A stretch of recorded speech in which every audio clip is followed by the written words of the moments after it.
Prophetess Oluwatosin Olùdáre ti sọ̀rọ̀ nípa àìsàn tí olóògbé Prophetess Mọ́rẹ́níkejì EGBIN ORUN'S ń dojúkọ kó tó di aláìsí.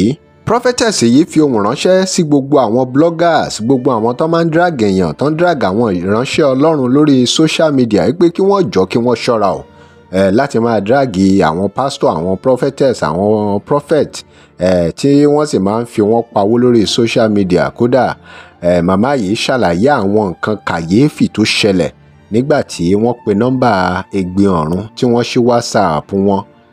Wọ́n sọ nǹkan kan tó ṣẹlẹ̀ tó lágbára. Wọ́n ní kété tí EGBIN ORUN'S táwọn gbọ́ pé ó ṣaláìsí làwọn ti pe nọ́mbà ẹ̀ táwọn wo WhatsApp. Àwọn nǹkan kan wá ṣẹlẹ̀ nínú fọ́nrán yìí, ẹ gbọ́ ohun tó ṣẹlẹ̀. Prophetess Oluwatosin yìí ṣàlàyé o ìdí tí àwọn èèyàn ò ṣe gbọ́dọ̀ máa dráàgì àwọn ìránṣẹ́ Ọlọ́run. Ìròyìn káàkiri ní ọjọ́ Sátidé tó kọjá wípé olóògbé EGBIN ORUN'S jẹ́ Ọlọ́run nípè.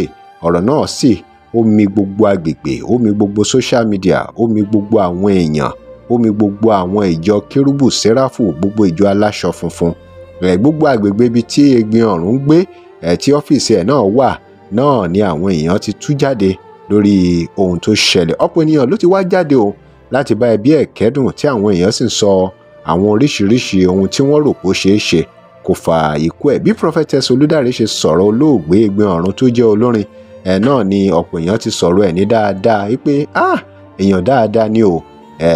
Ìwọ̀nba ìgbà tá a bá máa lò lórí ilẹ̀ alààyè, ẹ jẹ́ ká ṣe dáadáa o, nítorí kò sẹ́ni tó mọ̀la. Ọlọ́run nìkan ló mọ ìgbà àti àkókò tó máa kù ní kálukú sọ́dọ̀. Ẹ gbọ́ àwọn ọ̀rọ̀ tí Prophetess Oluwatosin fi ránṣẹ́ sí àwọn blogger lórí ọ̀rọ̀ EGBIN ORUN'S àti àwọn ìránṣẹ́ Ọlọ́run tó kù.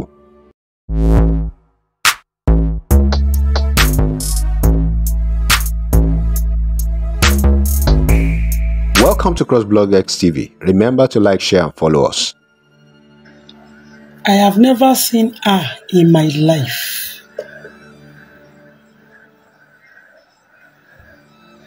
One-on-one. Mi ò rí wọn rí. But her impact in my life. Gbàgbé pọ́n ra fóònù fún mi o. Her impact in my life. Òun ló lọ lọ́kàn yìí. Má gbàgbé wípé ó ra fóònù fún mi. Kì í wá ṣe àwọn nǹkan tí ìyá EGBIN ORUN'S ṣe fún mi gan ni mo wá sọ lálẹ́. Because she has been a blessing to a lot of people. Lóòótọ́ igi tó dáa kì í pẹ́ nígbó, Yorùbá sọ bẹ́ẹ̀.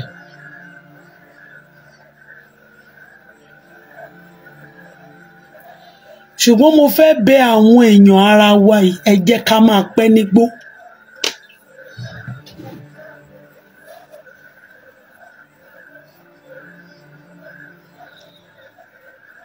I am begging you, I am begging me. Ẹ jẹ́ ká máa pẹ́ nígbó.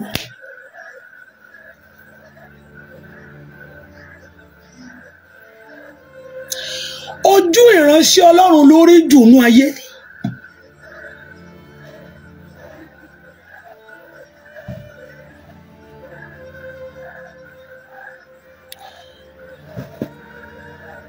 Kò sí pé bóyá a gbọ́ pé bóyá ara wọn ò yá àbí nǹkan kan. Not until after she died láṣẹ tó mọ̀ pé there is something she's not seeing with you. Blogger nípa àwọn ìránṣẹ́ Ọlọ́run. Would you ever know? Ẹ̀rí kó lágbára. Ṣé o lè ever mọ̀ pé màmá yìí ní àìsàn kan tó nọ́ọ̀sì nínú àgọ́ ara? Kò sẹ́ni tó mọ̀. Ohun tí ojú ìránṣẹ́ Ọlọ́run rí kò kéré nínú ẹ̀mí. Ẹ jọ̀ọ́ ẹ má jẹ́ ká máa pakún mọ́ nínú ara.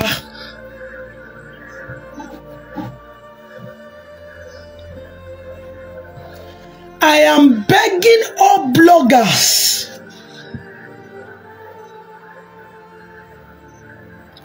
I might be very, very small to you. Please. If it will take me to kneel down and prostrate or start rolling on the floor for you, I am begging you all. Should you see anything concerning any prophet or prophetess or any man of God, and please look for their direct line. If it will take you 1 month láti rí wọn bá sọ̀rọ̀, kí tí ẹ ṣe rú mi máa gbé kọ́ kíákíá. Please, let us try and talk to them one-on-one. The pressure is very, very real.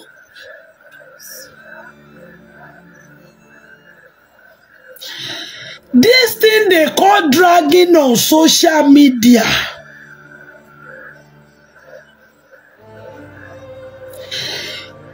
Ẹ jẹ́ ká fàdágẹ́ra wa wò.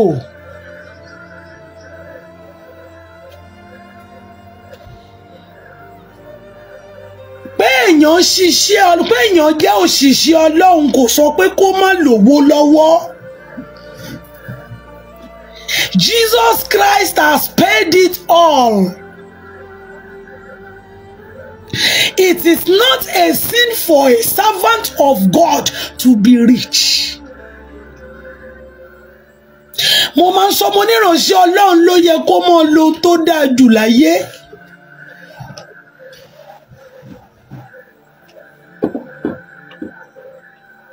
Débi táwọn kan ti máa wá dráàgì ìránṣẹ́ Ọlọ́run kan pé ó ṣe báyìí. We go through a lot of things we cannot tell you. Maritally, àwa ní òkùnkùn fèsì jù. Èmi kékeré tí mò ń bá yín sọ̀rọ̀ yìí, tí bá sọ tójú mi rí nípa ìgbéyàwó fún yín, ẹ mọ̀ bá mi sunkún ni. Tí bá tẹnu bọ story mi lálẹ́ yìí, ẹ máa bá mi sunkún ni pé what kind of challenges, irú ogun wo rè. Yet they will bring that kind of problem. Somebody will call me that I have to sit down, pray for the person, tackle it spiritually. Irú iná bẹ́ẹ̀ dẹ̀ ń jó mi.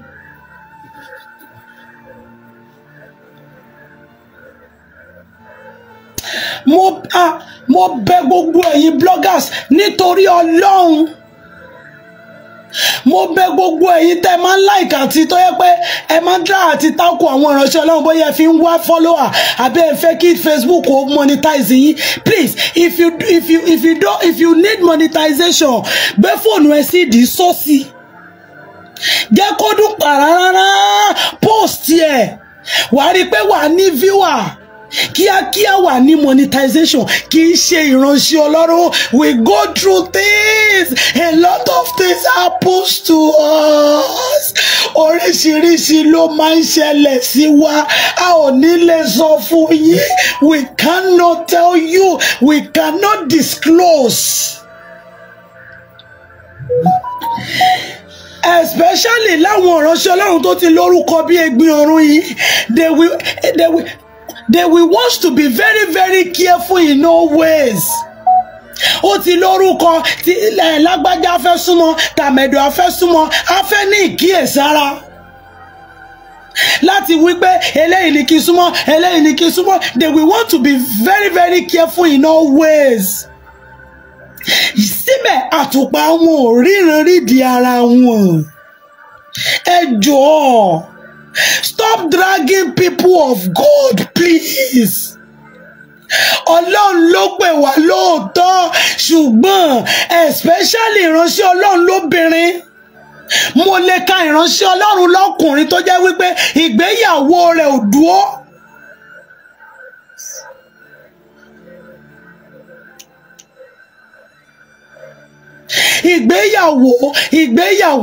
Ìgbéyàwó ìránṣẹ́ Ọlọ́run òkùnkùn máa ń sábà fi fìtínà tí wọn. Imagine a woman of God, imagine a man of God that is living alone. Loneliness kills, number one.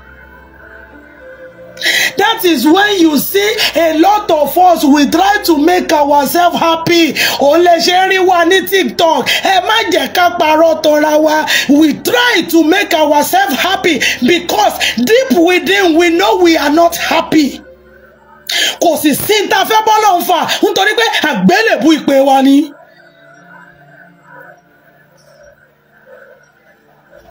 I have seen men of God like 2 or 3 tí ò sí obìnrin lábẹ́ òrùlé wọn. Wọ́n dẹ̀ ń ṣiṣẹ́ Olúwa, wọ́n dẹ̀ ń gbàdúrà fún yín, ẹ sì mọ ṣàmì, miracle ó sì mọ ṣẹlẹ̀. A lonely life is, I don't know how to qualify that kind of. We go through things. Imagine ìránṣẹ́ Ọlọ́run tó ń gbàdúrà fún yàn mẹ́sàn-án mẹ́wàá tó ń ṣe program àwọn abiyamọ, àwọn alábiyamọ tó yẹ pé ó ń gbàdúrà fáwọn àwọn oníbísí àwọn tán ọ̀rọ̀ ọmọ bí wọ́n dẹ̀ ń give testimony, ìyanu dẹ̀ ń ṣẹlẹ̀, àwọn èèyàn dẹ̀ ń bímọ, inú rẹ̀ dẹ̀ wà ní sísẹ́. Kò sì bímọ. Yóò máa bí Ọlọ́run jọ tẹ́nìkan bá wá pé ẹ ló mọ́ mi, Ọlọ́run ti dá mi lóhùn o, mo ti róyún ní o, abẹ́niyẹn yọ̀ lóòótọ́, a wá padà lọ sínú yàrá, a wá sunkún lọ lọ́wọ́, ó wá fẹ́mi náà lẹ́yọ̀kan. You think it is easy? Ẹ̀gbin ọ̀run is a I don't know mi ò rí rí ṣùgbọ́n níwọ̀nba tí mo lè sọ nípa màmá yẹn màá pè é lóru. She had to give me a direct line. Who am I? Ẹ̀gbin ọ̀run fi máa fún mi direct line. Immediately tí wọ́n break fún mi, tí mo gbọ́ pé wọ́n sọ pé ó kú, mo lọ pé direct line ẹ̀ kò lọ mọ́, mo lọ sí WhatsApp, gbogbo messages wa ní WhatsApp ó ti fún mi, ò rí kankan mọ́. She gave me a direct line pé ya máa pè wọ́n lóru, máa pè wọ́n lọ́sàn-án, messages mi èyí jọ ń gbádùn. A ní ìyá àdúrà, mo ṣe báyìí, mo lọ báyìí. Ṣé o rí àwọn àmọ̀ràn wọn gan ojú owó fún mi?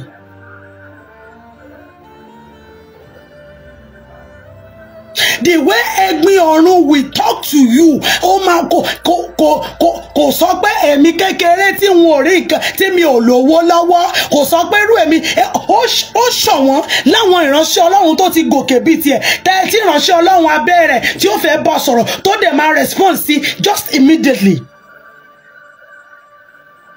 Even if she will tell me hello ìyá àdúrà ẹjọ mo busy, ẹ fún mi ní voice note tó ní kí n fóun yẹn kò ní ju ìṣẹ́jú bíi kò ní ju 15 minutes tó máa fi attend sí voice note mi. Orí ẹ̀ kì í dẹ̀ ṣe pé àwọn tí wọ́n tètè reply ẹ̀ kì í ṣe pé wọ́n ń gbéraga, wọ́n busy. We are going through a lot. We are fighting within. I could remember sometimes I was on sick bed. I had typhoid then. Ọlọ́run ni ó pa mí lọ́dún tí mò ń sọ yìí. Mo ní typhoid. My children will look at me on the sick bed like this. They will say, mommy, please don't die. I say, me, I die not. Still, people were calling me. Messages were entering my WhatsApp. Mo fọwọ́ kan gba omi. What? Wọ́n kí drip sómi kan, mo fi ọwọ́ kan reply, mo fi ọwọ́ kan gbàdúrà fáwọn èèyàn. Please give us this one respect. Ẹ jọ̀ọ́, we are human beings like you. Imagine ẹni tó ń dágbé, wọ́n kó àwọn ọmọ wọn sí boarding school ni o. Yóò fẹ́ ṣọ́ra fún yàn, yóò fẹ́ ṣọ́ra fọ́rẹ̀. A ní àkókò àdúrà. You don't know what is going through. You don't know what we are going through. Please give us that one respect. Whatsoever we do, stop dragging us. Stop dragging us. We are not complete. Kò sẹ́ni tó pé nínú gbogbo wa. The same water that is running through your vein is the same water that is running through our veins. The same blood that is running through your veins is the same blood that we have. The only difference is the anointing on us.